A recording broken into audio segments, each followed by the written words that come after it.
சென்னை கொருக்குப்பேட்டையில் 96 கோடியே 4 லட்சம் ரூபாய் மதிப்பீட்டில் கட்டப்பட உள்ள மேம்பாலத்தினை முதலமைச்சர் மு.க.ஸ்டாலின் மக்கள் பயன்பாட்டுக்காக திறந்து வைத்தார். அந்த காட்சிகளை தற்போது நாம் பார்க்கலாம். இது பற்றிய விவரங்களை எம்முடைய செய்தியாளர் பாரிக் கார்த்திக் வழங்க நாம் கேட்கலாம். பாரிக் கார்த்திக், விவரங்கள்.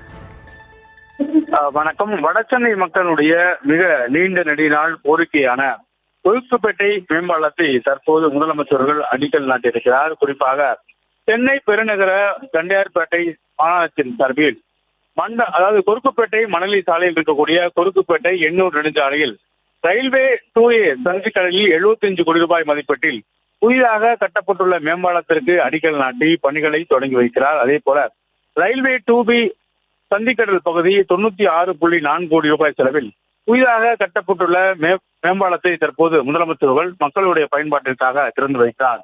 வடசென்னை மக்கள், குறிப்பாக கொருக்குப்பேட்டை மக்களுடைய ரயில்வே மேம்பால கோரிக்கை என்பது வெகுநாள் கோரிக்கையாகவும் கடந்த பல ஆண்டுகளாக இந்த கோரிக்கையை வைத்து மக்கள் போராடி வருகிறார்கள். அதே போல அரசுக்கும் கோரிக்கை வைத்து வருகிறார்கள்.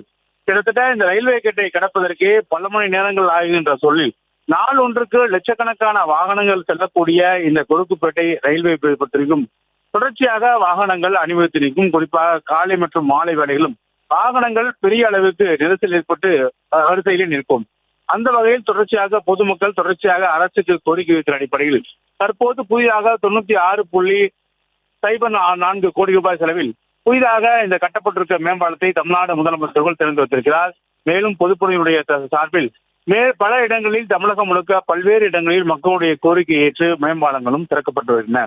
அதன் அடிப்படையில் தற்போது முதலமைச்சர்கள் புதிய பாலத்திற்கு அடிக்கல் நாட்டியும் கட்டப்பட்ட மேம்பாலத்திற்கு தற்போது திறந்து வைத்தும் பொதுமக்களுடைய பயன்பாட்டிற்காக தற்போது அந்த பாலத்தை திறந்து வைத்திருக்கிறார்.